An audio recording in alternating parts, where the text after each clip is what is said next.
An original podcast from podlatino.com.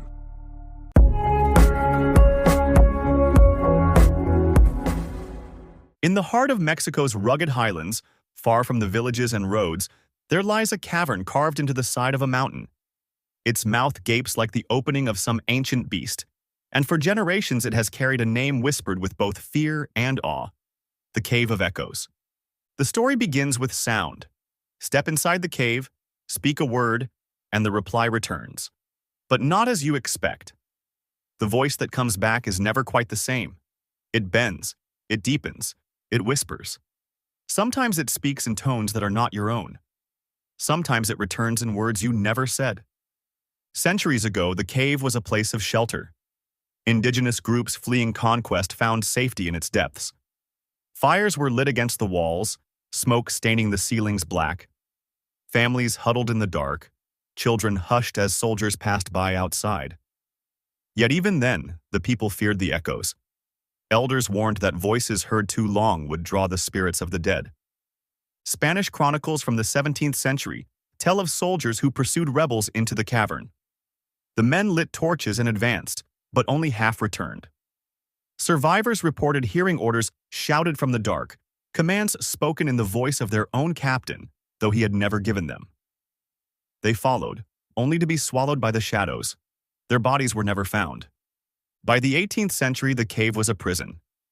Outlaws and dissidents were chained inside, left in darkness as punishment. Villagers say some prisoners lost their minds within days. They claimed to hear entire crowds speaking to them from the stone. Some laughed with unseen companions, others screamed until their voices failed.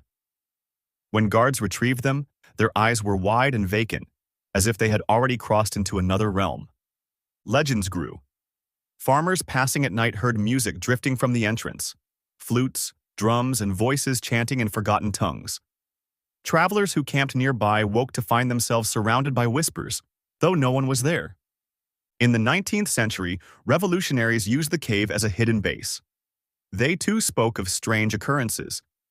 Rifles misfired in the chamber, boots echoed without feet, and orders were repeated in voices that belonged to the dead.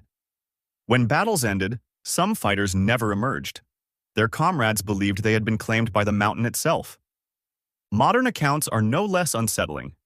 Explorers describe sudden drops in temperature deep inside. Recordings pick up voices that were never spoken. A researcher once tested the echoes by shouting a single word: freedom. The reply came back with the same rhythm, but not in Spanish.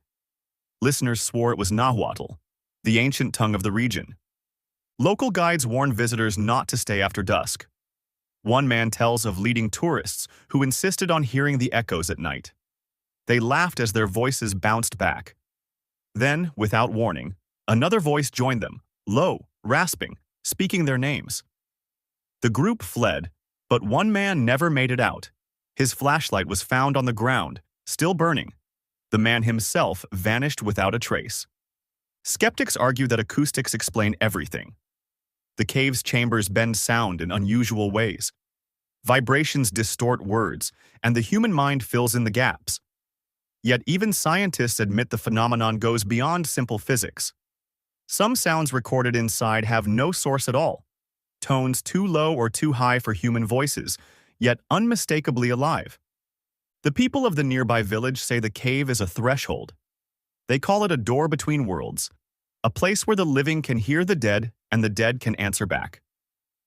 Rituals are still performed at the entrance, offerings of maize, tobacco, and candles to keep the voices calm.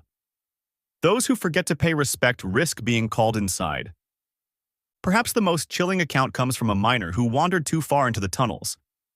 He claimed he heard his late mother's voice calling his name. She asked him to follow.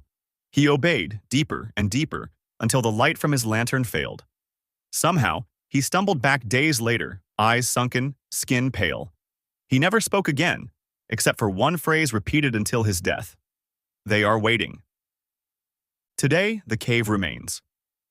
Tourists enter in daylight, marveling at the echoes that twist their laughter. Few realize the depth of what they disturb, for when the sound returns, it does not only reflect. It remembers, it reshapes, it answers. And when night falls, the cave lives up to its name. Voices rise from the stone, carrying centuries of sorrow, rebellion, and loss. They echo not only through the chambers but through time itself. The Cave of Echoes stands as both refuge and tomb, a reminder that the past is never silent. In its darkness, sound becomes memory, memory becomes voice, and voice becomes presence. Those who enter may hear themselves, but what comes back may not belong to them at all.